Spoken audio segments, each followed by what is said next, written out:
ओम नमो भगवते वासुदेवाय। नमस्कार दोस्तों, स्वागत है आपका मेरे चैनल में। आज के इस वीडियो में हम गुरुवार यानी कि बृहस्पतिवार व्रत कथा श्रवण करेंगे। भारतवर्ष में एक राजा राज्य करता था। वह बड़ा प्रतापी और दानी था।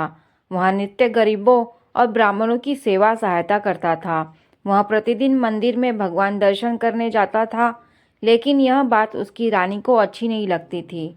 वह न पूजा करती थी और ना ही दान करने में उसका मन लगता था। एक दिन राजा शिकार खेलने वन को गए हुए थे, तो रानी और दासी महल में अकेली थी। उसी समय बृहस्पति देव साधु वेश में राजा के महल में भिक्षा के लिए गए और भिक्षा मांगी तो रानी ने भिक्षा देने से मना कर दिया। रानी ने कहा कि हे साधु महाराज, मैं तो दान पुण्य से तंग आ चुकी हूँ। इस कार्य के लिए मेरे पतिदेव ही बहुत है। अब आप ऐसी कृपा करें कि मेरा सारा धन नष्ट हो जाए तथा मैं आराम से रह सकूं। साधु ने कहा, देवी तुम तो बड़ी अजीब हो। धन और संतान से कौन दुखी होता है? इसकी तो सभी कामना करते हैं। पापी भी पुत्र और धन की इच्छा करते हैं। अगर तुम्हारे पास अधिक धन है तो भूखे मनुष्य को भोजन कराओ, प्याऊ को लगवाओ, ब्राह्मणों को दान करो, कुआं, तालाब, बावड़ी, बाग बगीचे आदि का निर्माण कराओ, मंदिर, पाठशाला, धर्मशाला बनवा कर दान दो, निर्धनों की कुंवारी कन्याओं का विवाह कराओ, साथ ही यज्ञ आदि कर्म करो, अपने धन को शुभ कार्यों में खर्च करो। ऐसा करने से तुम्हारा नाम परलोक में सार्थक होगा एवं स्वर्ग की प्राप्ति होगी। लेकिन रानी पर उपदेश का कोई भी प्रभाव न पड़ा।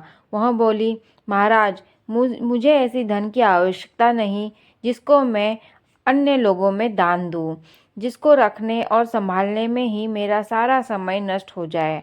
अब आप ऐसी कृपा करें कि सारा धन नष्ट हो जाए तथा मैं आराम से रह सकूं। साधु ने उत्तर दिया कि यदि तुम्हारी ऐसी ही इच्छा है तो जैसा मैं तुम्हें बताता हूँ तुम वैसा ही करना।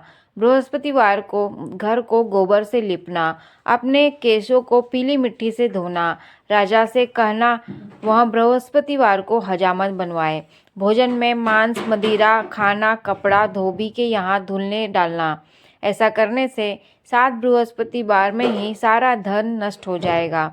इतना कहकर वह साधु महाराज वहां से अंतर्ध्यान हो गए। इसके बाद ही रानी ने वही किया जो साधु ने बताया था। 3 बृहस्पतिवार ही बीते थे, उसका समस्त धन समाप्त हो गया और भोजन के लिए राजा रानी तरसने लगे। तब एक दिन राजा ने रानी से कहा कि तुम यहाँ पर रहो, मैं दूसरे देश में चाकरी के लिए चला जाता हूँ। क्योंकि यहाँ पर मुझे सभी मनुष्य जानते हैं, इसलिए कोई कार्य नहीं कर सकता। देश चोरी परदेश भीख बराबर है, ऐसा कहकर राजा परदेश चला गया। वहाँ जंगल को जाता और लकड़ी काट कर लाता और शहर में बेचता। इस तरह जीवन व्यतीत करने लगा। इधर राजा के बिना रानी और दासी दुखी रहने लगी। किसी दिन भोजन मिलता और किसी दिन जल पीकर ही रह जाती। एक समय रानी और दासियों को 7 दिन बिना भोजन के रहना पड़ा। तो रानी ने अपनी दासी से कहा कि हे दासी, पास के ही नगर में मेरी बहन रहती है, वह बड़ी धनवान है, तू उसके पास जा और 5 सेर बेझर मांग कर ले आ, ताकि कुछ समय के लिए थोड़ा बहुत गुजर बसर हो जाए। दासी रानी के बहन के पास गई। उस दिन बृहस्पतिवार था। रानी का बहन उस समय बृहस्पतिवार की कथा सुन रही थी। दासी ने रानी की बहन को अपनी रानी की संदेश दिया, लेकिन रानी की बहन ने कोई उत्तर नहीं दिया। जब दासी को रानी की बहन से कोई उत्तर नहीं मिला तो वह बहुत दुखी हुई। उसे क्रोध भी आया। दासी ने वापस आकर रानी को सारी बात बता दी। सुनकर रानी ने कहा कि हे दासी, इसमें उसका कोई दोष नहीं है। जब बुरे दिन आते हैं तब कोई सहारा नहीं, अच्छे बुरे का पता विपत्ति में ही लगता है। जो कि ईश्वर की इच्छा होगी वही होगा। यह सब हमारे भाग्य का दोष है। यह सब कहकर रानी ने अपने भाग्य को कोसा।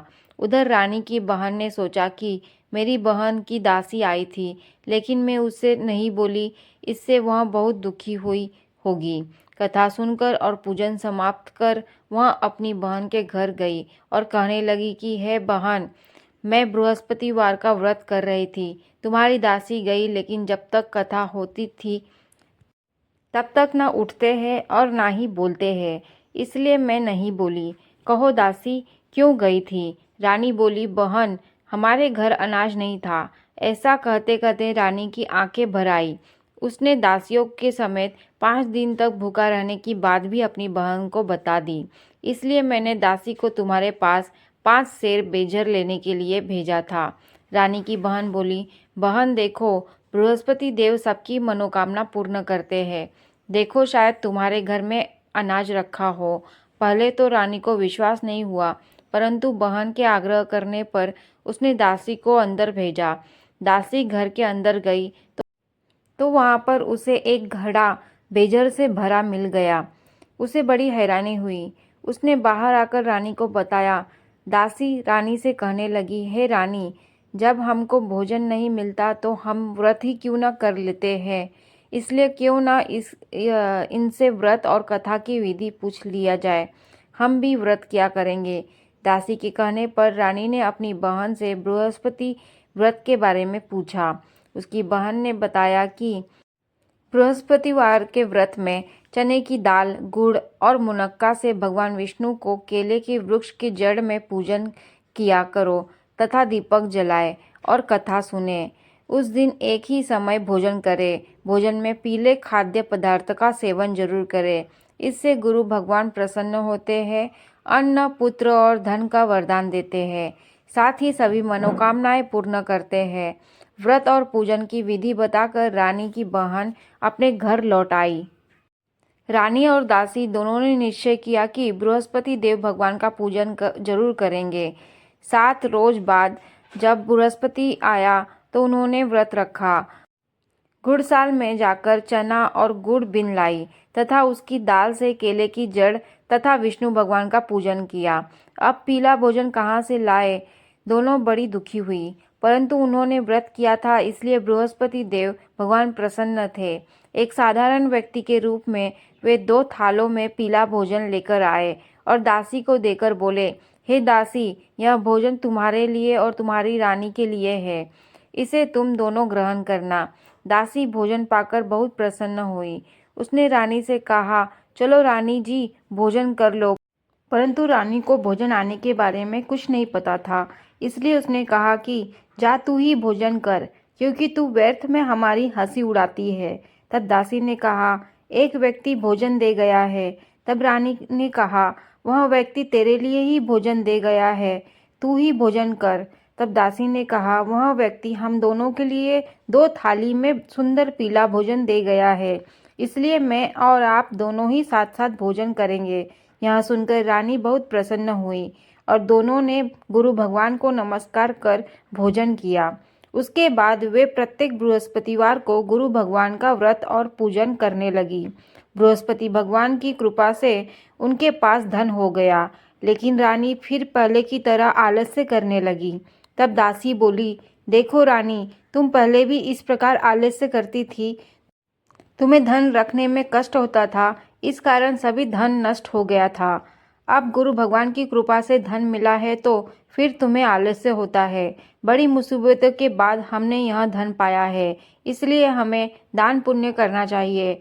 अब तुम भूखे मनुष्यों को भोजन कराओ, प्याऊ लगवाओ, ब्राह्मणों को दान दो, कुआं, तालाब, बावड़ी और बाग बगीचे आदि का निर्माण कराओ, मंदिर, पाठशाला और धर्मशाला बनवा कर दान दो, निर्धनों की कुंवारी कन्याओं का विवाह कराओ, साथ ही यज्ञ आदि कर्म करो। अपने धन को शुभ कार्यों में खर्च करो, जिससे तुम्हारे कुल का यश बढ़े और स्वर्ग प्राप्त हो और पितर प्रसन्न हो। दासी की बात मानकर रानी शुभ कर्म करने लगी। उसका यश फैलने लगा। एक दिन रानी और दासी आपस में विचार करने लगे कि न जाने राजा किस दशा में होंगे, उनकी कोई खोज खबर नहीं है। उन्होंने श्रद्धापूर्वक बृहस्पति भगवान से प्रार्थना की, राजा जहाँ भी हो शीघ्र वापस आ जाए। उसी रात्रि को बृहस्पति देव ने राजा को स्वप्न में कहा कि हे राजा, उठ, तेरी रानी तुझको याद करती है, अपने देश लौट जा। राजा प्रातःकाल उठा और जंगल से लकड़ी काटने के लिए जंगल की ओर चल पड़ा। जंगल से गुजरते हुए विचार करने लगा कि रानी की गलती से उसे कितने दुख भोगने पड़े। राजपाट छोड़कर जंगल में आकर रहना पड़ता है। जंगल से लकड़ी काटकर शहर में बेचकर गुजारा करना पड़ता है और अपनी दशा को याद करते हुए व्याकुल होने लगा। उसी समय राजा के पास बृहस्पति देव साधु के वेश में आकर बोले, हे लकड़हारे, तुम इस सुनसान जंगल में किस चिंता में बैठे हो, मुझे बतलाओ। यह सुन राजा के नेत्रों से जल भर आया। साधु की वंदना कर राजा ने अपनी संपूर्ण कहानी सुना दी। महात्मा दयालु होते हैं। वे राजा से बोले, अब तुम चिंता मत करो, भगवान तुम्हें पहले से अधिक धन देंगे। देखो, तुम्हारी पत्नी ने बृहस्पतिवार का व्रत शुरू कर दिया है। अब तुम भी बृहस्पतिवार के व्रत में चने के दाल, गुड़ और मुनक्का से विष्णु भगवान का केले के वृक्ष के जड़ में पूजन करो तथा दीपक जलाकर कथा सुनो। उस दिन एक समय भोजन करना, लेकिन भोजन में पीले खाद्य पदार्थ का सेवन जरूर करना। भगवान तुम्हारी सब मनोकामना को पूर्ण करेंगे। साधु की बात सुनकर राजा बोले, हे प्रभु, लकड़ी बेचकर तो इतना पैसा नहीं बचता जिससे भोजन के उपरांत कुछ बचा सकूं। मैंने रात्रि में अपनी रानी को व्याकुल देखा है। मेरे पास कोई साधन नहीं जिससे उसका समाचार जान सकूं। फिर मैं कौन सी कहानी कहूँ, यह भी मुझको मालूम नहीं है। साधु ने कहा, हे राजा, मन में बृहस्पति भगवान के पूजन व्रत का निश्चय करो, वह स्वयं तुम्हारे लिए कोई राह बना देंगे। बृहस्पतिवार के दिन तुम रोजाना की तरह लकड़ियां लेकर शहर में जाना। तुम्हें रोज से 2 गुना धन मिलेगा, जिससे तुम भली भांति भोजन कर लोगे तथा बृहस्पति देव की पूजा का सामान भी आ जाएगा। राजा ने ऐसा ही किया और उसको मनोवांछित फल की प्राप्ति हो गई। इस प्रकार जो भी यह कथा पढ़ता है या सुनता है, उसके सभी मनोरथ पूरे होते हैं। तो दोस्तों, इस प्रकार यह व्रत कथा यहाँ पर संपन्न होती है। वीडियो आपको अच्छी लगी तो लाइक ज़रूर करिए। मिलते हैं एक नए वीडियो में एक नई जानकारी के साथ। राधे राधे।